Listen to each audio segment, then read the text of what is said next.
And it's Ken Kraetzer for Sons of American Legion Radio at the Midwinter Conference in Albany. Have a chance to talk with a visitor from the great state of Texas, as Paul Dillard, candidate for National Commander in 2020. Commander, good to see you. How was your trip up to New York from Texas? It was great, except -5 in Chicago.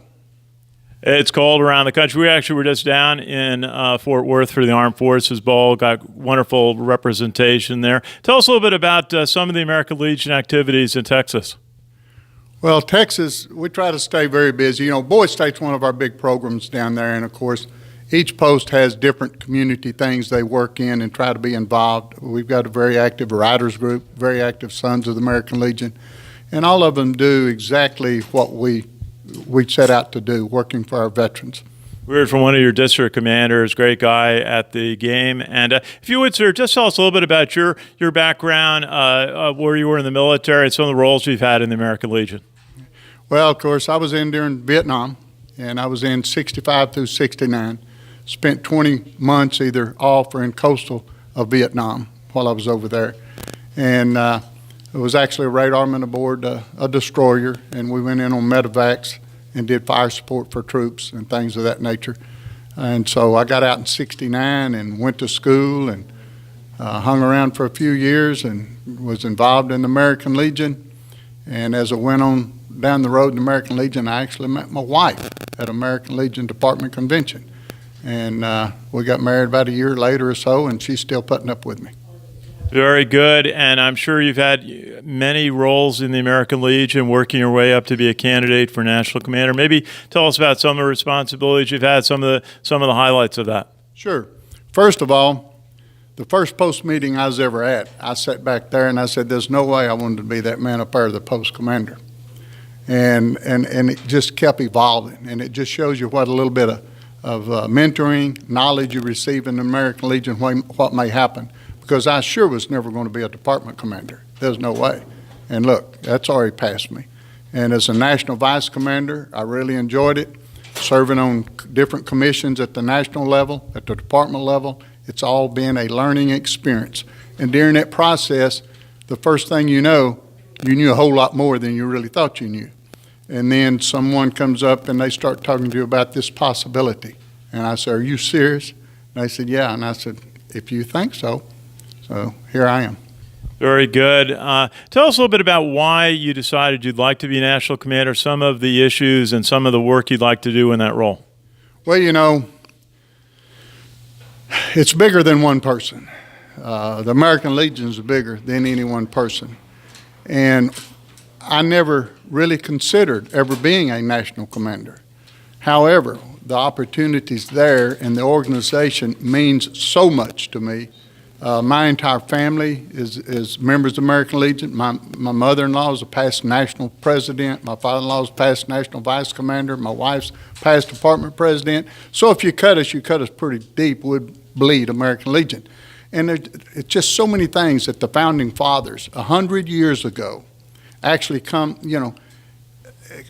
full circle. And they had an insight of what they wanted to do for not only our active duty, but all former military veterans and spouses, their children, and that's where came the pillars of our organization. And it's just an honor to be able to continue and try to keep advancing the American Legion. And I hope to be a part of that and be able to continue the traditions and the upcoming things that's going to be coming. And we must go out there and get what I call our next generation of veterans. Not the younger veterans, the next generation, to continue what's been going on for 100 years and what we've got to continue in the future. Sir, you mentioned your service during the Vietnam era with the Navy on a destroyer. One of the current issues is trying to get health care for the blue water sailors of that era who may be affected by Agent Orange. Why is that so important? Why is just putting the health care and other key objectives of veterans in front of Congress and our leaders in Washington? Well, Agent Orange is very important. You know, it's something the government did so we could control and kill the foliage over there. And, you know, the way it came up with Agent Orange, because there was an orange 55-gallon containers. And, you know, I'm in that era.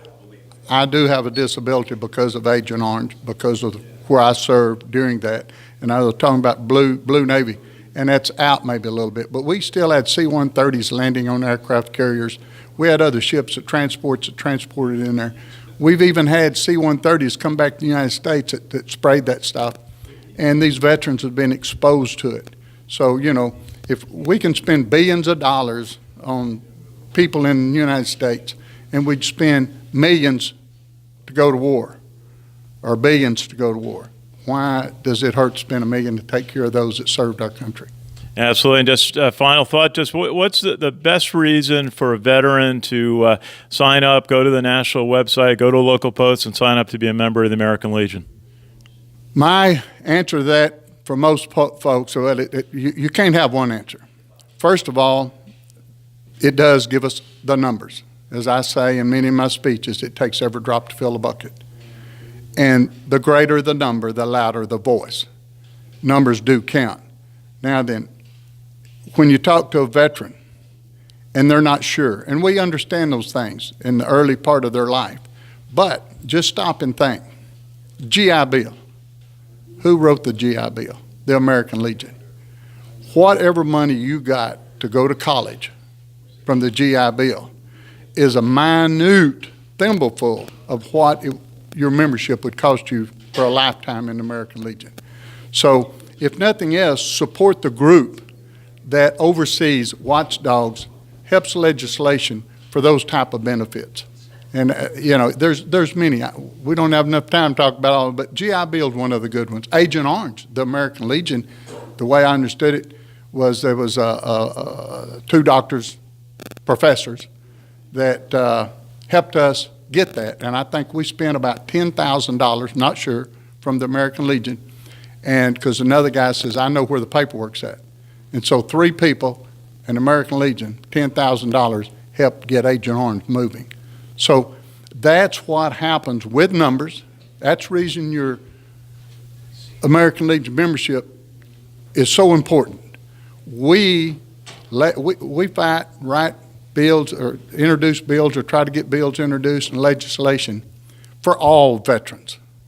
Not any particular veteran, but for all veterans. And so, you know, without the American Legion, the VA system probably would have never come about as the way it is today. So important. Commander Paul Dillard from the state of Texas, candidate for National Commander in 2020 to the 2021 year. Great to meet you. Thanks for coming up here to Albany to the Midwinter Conference, and thank you for your service. Thank you very much. Appreciate the time. And this is Ken Kraetzer for Sons of American Legion Radio in Albany at the Midwinter Conference. Sir, thank you. I got my hands full. You know, we had a great time with the Armed Forces Bowl down there. I'll give you a card. It's run by ESPN, and they did a great job. You know, it's a couple of days before Christmas, and they did a lot of tributes to veterans. And so we encourage the banquet they had on Friday, the day before. They honored World War II veterans. They had a dozen World War II veterans there, and then they you know, Army was there this year, but you know, those are trying to have one of the academy teams there if they can. But I'd say that's a great event to get more involved in. We're trying to get the Legion involved with the Academy football broadcasts. I cover Army. It's the best job in the world. And we talked with the CBS people. We think that would be a good thing. They're on the CBS Sports Network, the home games of all 3 academies on Saturdays. We think that's something the Legion should try to find a presence with and build a part. You know what I'm saying? The Legion's got 2 million members and $1 million in association. That's a big TV audience. Very, very much so.